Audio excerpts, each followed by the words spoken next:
ഇതൊരു cooking video അല്ല, പക്ഷെ ഞാൻ കാനഡയിൽ ആദ്യമായിട്ട് ഒരുക്കുന്ന വിഷുക്കണീൻ്റെ സന്തോഷത്തിലെടുത്ത ഒരു ചെന്ന വ്ളോഗാണ്. കുറേ വർഷത്തിന് ശേഷം 4 മണി എന്തായാലും ഞാൻ കണ്ടു ഗൈസ്. ആ 4 മണീൻ്റെ എനർജി എന്ത് ചെയ്യുമെന്ന് ഉദ്ദേശിച്ചപ്പോഴാണ് കുറച്ച് ദോശ ചുട്ടത്. നല്ല ദോശ ചുട്ട് കഴിക്കാൻ തുടങ്ങിയപ്പോൾ ദേ വരുന്നു ബിജേഷ് ഭായ്, അബി, അശ്വിൻ. മോർണിംഗ് എനർജി എന്താന്ന് പോലും അറിയാത്ത ബിജേഷ് ഭായും പിന്നെ ഞങ്ങളെല്ലാവരും കൂടെ നമ്മുടെ ഉണ്ണിക്കണ്ണനെ കാണാനായിട്ട് പോവുകയാണ്. മാൻഡേറ്ററി സോങ് മറക്കരുതല്ലോ. കാനഡയിലെ പച്ചപ്പും ഹരിതാവും എല്ലാം എൻജോയ് ചെയ്ത് ഗുരുവായൂരപ്പൻ്റെ മുമ്പിലെത്തിയപ്പം ഭയങ്കര സന്തോഷമായിരുന്നു. കണി സൂപ്പർ. അതുമാത്രമല്ല, ഞങ്ങളുടെ ആദ്യത്തെ കാനഡയിലെ കല്യാണം ഞങ്ങൾ വിറ്റ്നസ് ചെയ്തു. അവരാരാന്ന് ഞങ്ങൾക്കറിയില്ല. ഭക്തി മൂഡ് എല്ലാം സാറ്റിസ്ഫൈഡ് ആയപ്പം പിന്നെ മൂഡ് മാറി. ബാലേട്ടനും കൂടെ കണ്ടപ്പം വിശപ്പ് തുടങ്ങി. അങ്ങനെ ഞങ്ങൾ ലിറ്റിൽ സൗത്ത് എന്ന് പറഞ്ഞ ഒരു മിസ്സസ് ആകിയിലെ ബ്യൂട്ടിഫുൾ റെസ്റ്റോറൻറ്റിൽ പോയിട്ട് സദ്യടി തുടങ്ങി ഗൈസ്. പിന്നെ ചുറ്റുമുള്ളത് ഒന്നും ഞാൻ കണ്ടില്ല.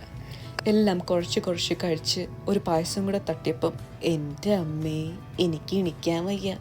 അങ്ങനെ കഷ്ടപ്പെട്ട് ഞാൻ എണീച്ച് കാറിലൊക്കെ പോയിരുന്നപ്പോഴാണ് ഞാൻ ആലോചിച്ചത്, ഉറക്കം അത് നിർബന്ധ.